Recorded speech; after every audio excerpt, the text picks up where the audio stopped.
Hey guys, welcome to my second video on the Google Photo series, and today we will be talking about organizing your images, managing them, and Google creations. One of the biggest problems, as I told you in my previous video as well, is storing my images and retrieving the right image when I want to show it to my friends or extended family. And this is one thing that Google nails. It excels at managing data. Do I organize them by date, by location, by the people who are in it, by pictures of just my family? That's too much work. And even after doing all of that work, I may not find the image that I want. Google does all of this by itself and helps me to find my images. When you take images from your phone, Android or Apple, you can directly upload it to your Google Photos account. On most Android phones, it's installed by default, but if it's not, you can download it from the Play Store. And for Apple as well, you can just download it from the App Store. I highly recommend that you download the app. And once the app is downloaded, you turn on automatic backup. When you take photos from your phone, you can directly upload it to your Google Photos account. Go to the settings of the app to turn on automatic update.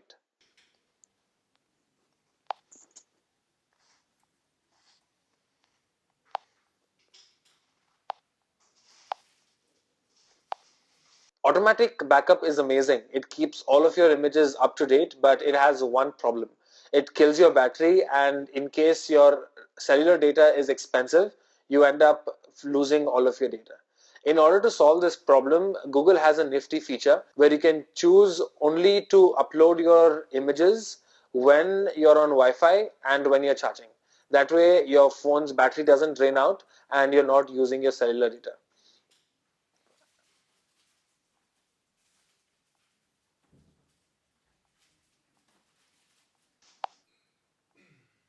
Or the second way to import all of your media into Google Photos is by dragging them on your computer. Just open Google Photos on Chrome, open the file where all your images are saved from way back when, and just drag them in. It will take a while to upload all the images, but when it's done, it will automatically organize all of your images.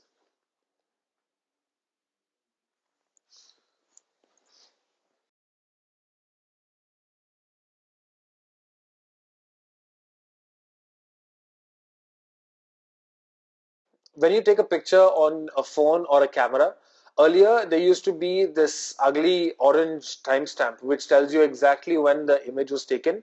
And this used to be hard coded into the image, which means that you can't get it off when you want to. Now we have something called a digital signature. Your phone or camera leaves a number, a unique number for every image, and a few other important information. One important information is where the image was taken. If you have geolocation turned on your phone or your smart camera, and most importantly, a date stamp.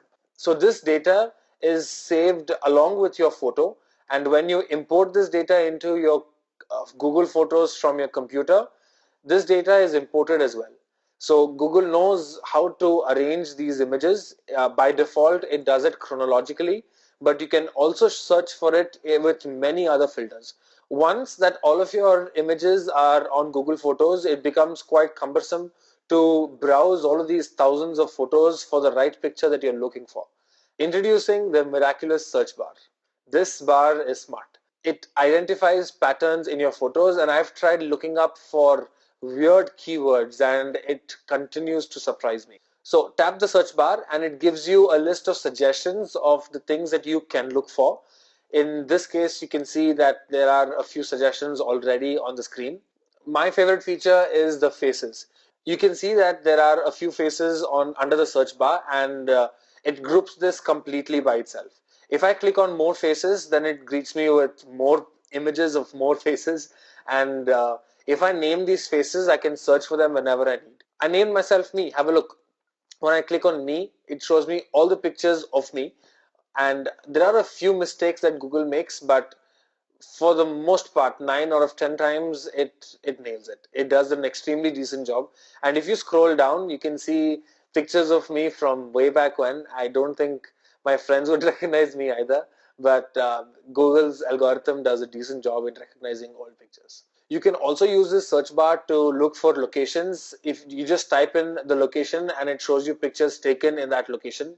Again, this is the data I was talking about, where the geolocation stamp is saved to that image and it shows you the image with that geolocation stamp.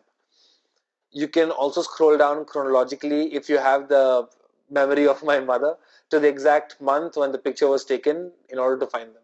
Some of the most frequent images that I have to show my friends is pictures of my motorbike, and all I need to do is type motorbike and it shows me pictures of all motorbikes in my Google Photos.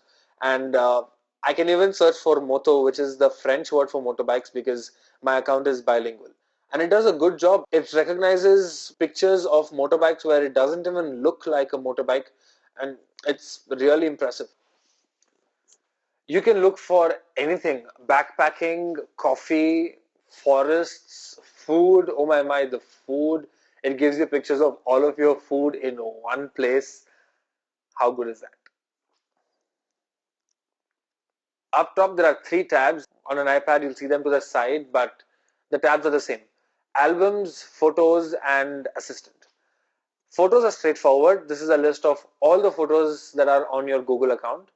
You can create albums to find your photos easily. All you need to do is choose the photos that you want, either on your iPad, your phone, or your computer, and click the plus icon on top and then hit albums. You can share these albums from here, and this is a very smart way of sharing albums. I'll be covering sharing images on my next video, but for this video I'll just cover these 3 tabs.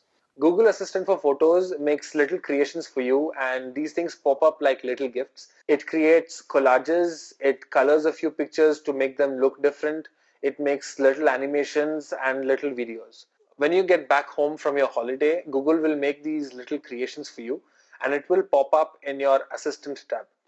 In the next video in this playlist, we will talk about sharing images from Google Photos, how to create little albums and share them from holidays that you've been to. This is a really smart way of sharing images. That's it for today's video, guys. That was a lot of stuff. I hope that was helpful, and as always, keep learning.